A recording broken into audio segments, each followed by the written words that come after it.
नमस्कार, मी सौ अस्मिता मंगेश पंडित. दशमहाविद्या आदिशक्तीचे अवतार हे माझे पुस्तक.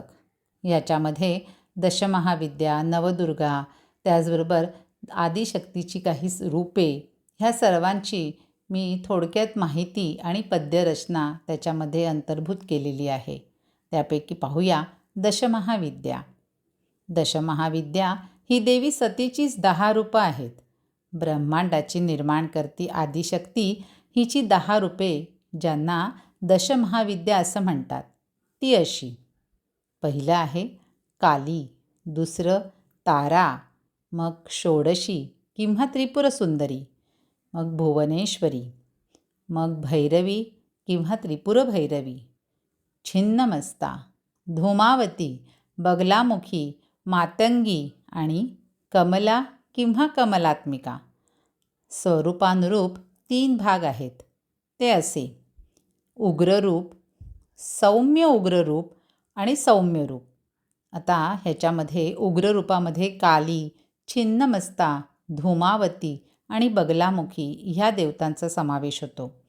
सौम्य उग्ररूप ह्याच्यामध्ये तारा, त्रिपुरभैरवी आणि सौम्य रूप ह्याच्यामध्ये त्रिपुरसुंदरी, भुवनेश्वरी, मातंगी, कमला ह्या देवींचा समावेश होतो. दशमहाविद्या या 10 दिशांच्या अधिष्ठात्री आहेत. दशमहाविद्येच्या प्रत्येक स्वरूपाच्या बरोबर वेगवेगळी नावं आणि स्वरूपं लिहून शिवशंभूंचे देखील अवतार आहेत. आता काली तर तिच्याबरोबर महाकाल, तारा त्याच्याबरोबर तारकेश्वर हा शंभूंचा अवतार आहे. षोडशी त्यांच्याबरोबर पंचवक्त्र, भुवनेश्वरी, भुवनेश्वर हे शंभूंचं रूप आहे. भैरवी तिच्याबरोबर भैरव, छिन्नमस्ता, कबंध, धूमावती, धूमेश्वर हे शंकराचं रूप आहे असं म्हटलं गेलं आहे. तर काही ठिकाणी ह्या अवतारामध्ये सतीच्या सोबत शंभूंचा अवतार नाही असंही म्हटलेलं आहे. बगलामुखी तिच्याबरोबर महारुद्र, मातंगी हिच्याबरोबर मातंग हा शंकराचा अवतार आहे.